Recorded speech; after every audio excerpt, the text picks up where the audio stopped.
IT city, silicon city, ಉದ್ಯಾನ ನಗರಿ ಅಂತೆಲ್ಲ ನಾವು ಬೆಂಗಳೂರನ್ನ ಕರಿತೀವಿ. ಬೆಂಗಳೂರಿಗೆ ಇಷ್ಟೊಂದು ಆಧುನಿಕ ಟಚ್ ಸಿಗೋದಕ್ಕೆ, ಇಷ್ಟು ಬೆಳವಣಿಗೆ ಆಗೋದಕ್ಕೆ ಕಾರಣ ಯಾರು ಅಂತ ನೀವು ಪ್ರಶ್ನೆ ಮಾಡಿದ್ರೆ ಅದರ ರೂವಾರಿ ಎಸ್.ಎಂ. ಕೃಷ್ಣ ಅವರು. ಅದಕ್ಕೆ ಹೇಳಿದ್ದು, ದೂರದೃಷ್ಟಿ ಉಳ್ಳಂತಹ ರಾಜಕಾರಣಿ ಯಾರಾದರೂ ಇದ್ದಾರಾ ಅಂದ್ರೆ ಅದು ಎಸ್.ಎಂ. ಕೃಷ್ಣ ಅವರು.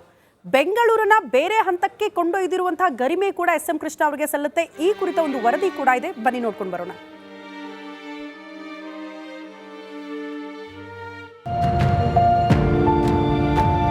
Silicon city, garden city, IT BT ಎಂದು ಬೆಂಗಳೂರು 10 ಬಿರುದನ್ನ ಪಡೆದಿದೆ. ಬೆಂಗಳೂರು ಕಟ್ಟಿದ್ದು ನಾಡಪ್ರಭು ಕೆಂಪೇಗೌಡರು. ಆದ್ರೆ ಇದಕ್ಕೆ ಹೈಟೆಕ್ ಸ್ಪರ್ಶ ಕೊಟ್ಟಿದ್ದು ಯಾರು ಗೊತ್ತಾ? ಇವರೇ ನೋಡಿ.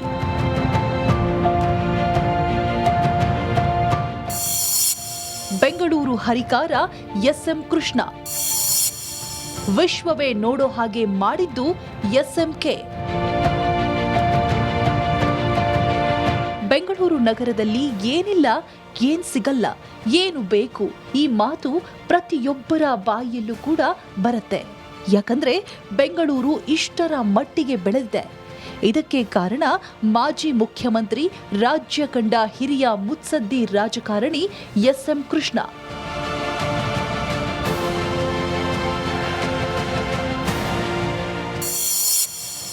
ರಸ್ತೆ ರಸ್ತೆಗೆ ಫ್ಲೈಓವರ್ ಮಾಡಿದ್ರು ಎಸ್.ಎಂ. ಕೃಷ್ಣ. ಅಡ್ವಾನ್ಸ್ ಕಾರ್ಯಪಡೆ ಮೂಲಕ ಐಟಿ ಕ್ರಾಂತಿ.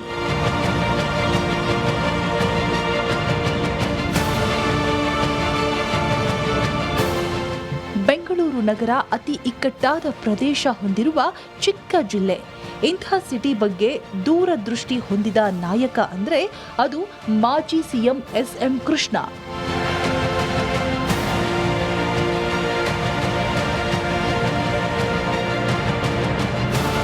ಬೆಂಗಳೂರು ಅಭಿವೃದ್ಧಿ ಕನಸಿನೊಂದಿಗೆ ಟಾಸ್ಕ್ ಫೋರ್ಸ್, ಅಡ್ವಾನ್ಸ್ ಕಾರ್ಯಾಚರಣೆ, ಖಾಸಗಿ ಸಾರ್ವಜನಿಕ ಕ್ಷೇತ್ರಗಳ ತಜ್ಞರ ಕಾರ್ಯಪಡೆ ಮೂಲಕ ಕ್ರಾಂತಿ ಸೃಷ್ಟಿಸಿದ್ರು. ಇದರೊಂದಿಗೆ ಬೆಂಗಳೂರು ಸಮಗ್ರ ಅಭಿವೃದ್ಧಿಗೆ ನೀಲನಕ್ಷೆ ಹಾಕಿದ್ದು ಎಸ್.ಎಂ. ಕೃಷ್ಣ.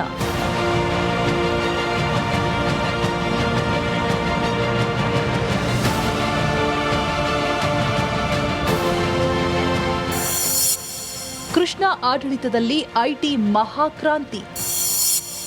ಬೆಂಗಳೂರಿನತ್ತ ವಿಶ್ವದ ಕಂಪನಿಗಳ ಚಿತ್ತ.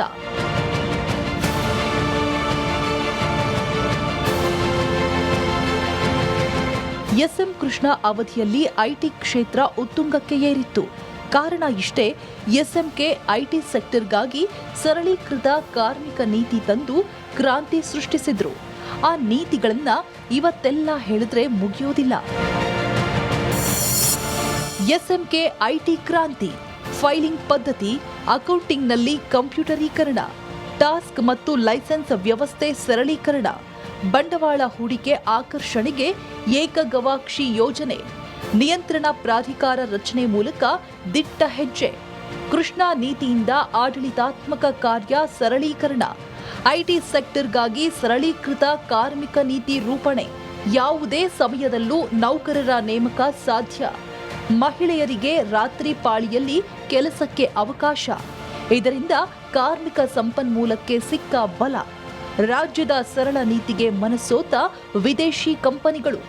ವಿಶ್ವದ ದೈತ್ಯ ಶಕ್ತಿಯಾಗಿ ಬೆಳೆದು ನಿಂತ ಇನ್ಫೋಸಿಸ್, ಬಳಿಕ ವಿಪ್ರೋ ಸೇರಿದಂತೆ ಅನೇಕ ಕಂಪನಿಗಳ ಉದಯ. ಉದ್ಯಾನ ನಗರಿಯಿಂದ ಐಟಿ ಸಿಟಿಯಾಗಿ ಮಾರ್ಪಟ್ಟ ಬೆಂಗಳೂರು. ಬೆಂಗಳೂರಿನ ಜಿಡಿಪಿ ಬೆಳವಣಿಗೆ ದರದಲ್ಲೂ ಪ್ರಗತಿ. ಇಡೀ ಇತರೆ ಭಾರತದ ಜಿಡಿಪಿ ಪ್ರಗತಿ ದರ 7.93%.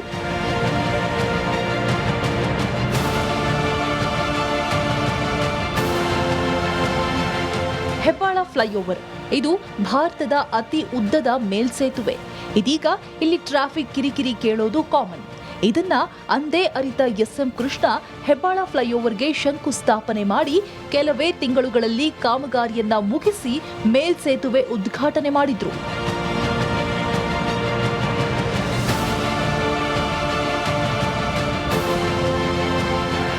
ದುರಾದೃಷ್ಟವಶಾತ್ ಅಂದ್ರೆ ಕೃಷ್ಣ ಅಧಿಕಾರದಲ್ಲಿ ರಾಜ್ಯಕ್ಕೆ ಬರಗಾಲದ ಗ್ರಹಣ ಹಿಡಿದಿತ್ತು. ಆದರೂ ಮಳೆಗಾಗಿ ಮೋಡ ಬಿತ್ತನೆ ಕಾರ್ಯಕ್ರಮಗಳನ್ನ ರೂಪಿಸಿ ಜನರ ಮನಸ್ಸಲ್ಲಿ ಅಳಿಸಲಾರದ ನೆನಪಾದರು.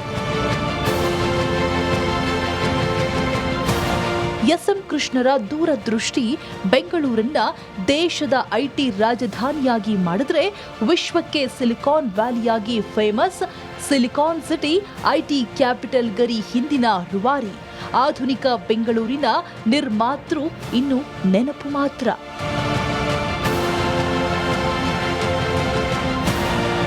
Bureau report, Republic Kannada.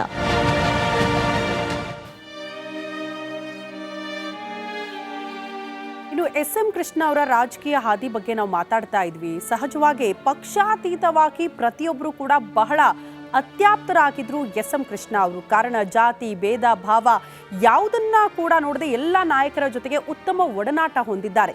ಹಾಗಾಗಿ ಇವತ್ತು ಅವರ ಅಗಲಿಕೆಗೆ ಹಲವು ಗಣ್ಯರು ಕೂಡ ಕಂಬನಿ ಮಿಡಿದ್ರು, ಕೆಲವರು ಮಾತನಾಡಿದ್ರು, ಎಸ್.ಎಂ. ಕೃಷ್ಣ ಅವ್ರನ್ನ ನೆನಪು ಮಾಡ್ಕೊಂಡಿದ್ದಾರೆ. ಯಾರು ಏನೇನು ಹೇಳಿದ್ರು ಬನ್ನಿ ನೋಡ್ಕೊಂಡು ಬರೋಣ. ಎಸ್.ಎಂ. ಕೃಷ್ಣ ಅವರು ಇಂದು ಬೆಳಿಗ್ಗೆ ಅವರು ನಿಧನ ಹೊಂದಿದ್ದಾರೆ. ನಾನು 1962ರಲ್ಲಿ ವಿಧಾನಸಭೆಗೆ ಪ್ರವೇಶ ಮಾಡಿದ್ವಿ. ಅವರು ಏನಾಗಲಿ ಹೋಗಿದ್ದಾರೋ ಆ ದುಃಖವನ್ನು ಬರೆಸ್ಕೊಳ್ತಕ್ಕಂಥದ್ದಕ್ಕೆ ಭಗವಂತ ಶಕ್ತಿ ಕೊಡಲಿ. ಅವರ ಆತ್ಮಕ್ಕೆ ಚಿರಶಾಂತಿಯನ್ನು ಭಗವಂತ. ಮಾಜಿ ಮುಖ್ಯಮಂತ್ರಿಗಳಾಗಿದ್ದಂಥ ಎಸ್.ಎಂ. ಕೃಷ್ಣ ಅವರು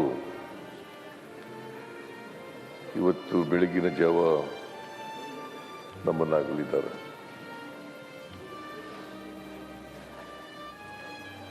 ಅವಳು ಒಬ್ಬ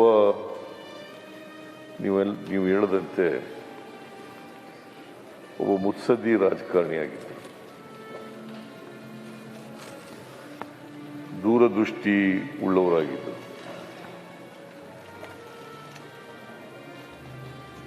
ಅವರು ಈ ರಾಜ್ಯದಲ್ಲಿ ಸಾರ್ವಜನಿಕ ಜೀವನದಲ್ಲಿ ಬಹಳ ದೀರ್ಘಕಾಲ, ನಾನು ಕೂಡ ವಿದ್ಯಾರ್ಥಿಯಾಗಿದ್ದಾಗ ಎಸ್.ಎಂ. ಕೃಷ್ಣ ಅವರ ಅಭಿಮಾನಿಯಾಗಿದೆ. ಒಂದು ಸಾರಿ ಮಂಡ್ಯದವರು 1968ರಲ್ಲಿ ಟೌನ್ ಹಾಲ್ನಲ್ಲಿ ಒಂದು ಸಭೆ ಕರೆದಿದ್ರು. ಎಸ್.ಎಂ. ಕೃಷ್ಣ ಅವರು ಆಗ ಉಪಚುನಾವಣೆ ನಿಲ್ತಾ ಇದ್ರು ಲೋಕಸಭೆಗೆ. ಪ್ರಜಾ ಸೋಷಲಿಸ್ಟ್ ಪಾರ್ಟಿ PSP. ನಾನು ಆಗ 68ರಲ್ಲಿ BSc ಓದ್ತಾ ಇದ್ದೆ, ಫೈನಲ್ ಇಯರ್ BSc. ನಾನು ಇನ್ನೂ ಆಗ ಸಮಾಜವಾದಿ ಪಾರ್ಟಿ ಸೇರಿರಲಿಲ್ಲ. ಲಾ ಕಾಲೇಜಿಗೆ ಸೇರಿದ ಮೇಲೆ ಸಮಾಜವಾದಿ ಪಾರ್ಟಿ ಸೇರ್ಕೊಂಡದ್ದು ನಾನು. ಆದರೆ PSPಗೆ ಸೇರಿರಲಿಲ್ಲ, SSPಗೆ ಸೇರ್ಕೊಂಡಿದ್ದೆ. ಲೋಹಿಯಾ ಅವ್ರ ಪಾರ್ಟಿಗೆ ಸೇರ್ಕೊಂಡಿದ್ದೆ. ಇವರು 68ರಲ್ಲಿ ಟೌನ್ ಹಾಲ್ನಲ್ಲಿ, ಮೈಸೂರಿನ ಟೌನ್ ಹಾಲ್ನಲ್ಲಿ ಒಂದು ಮಂಡ್ಯ ವಿದ್ಯಾರ್ಥಿಗಳ ಒಕ್ಕೂಟ ಸಂಘದವರು ಒಂದು ಸಭೆ ಕರೆದಿದ್ರು. ಆ ಸಭೆಯಲ್ಲಿ ನಾನು ಕೂಡ ಭಾಗಿಯಾಗಿದ್ದೆ. ಇವ್ರನ್ನ ಕ್ಯಾಂಡಿಡೇಟ್ ಅಂತೇಳಿ ಡಿಕ್ಲೇರ್ ಆಗಿತ್ತು. ಇವರೇ ಚುನಾವಣೆ ನಿಂತುಕೊಳ್ಳೋದು, ಲೋಕಸಭೆಗೆ ಉಪಚುನಾವಣೆ ಅದೊಂದು. ಆ ಚುನಾವಣೆ ನಿಂತುಕೊಳ್ಳೋದು ಅಂತಾಗಿದ್ರು. ಆಗ ವಿದ್ಯಾರ್ಥಿಗಳೆಲ್ಲ ನಾವೆಲ್ಲರೂ ಕೂಡ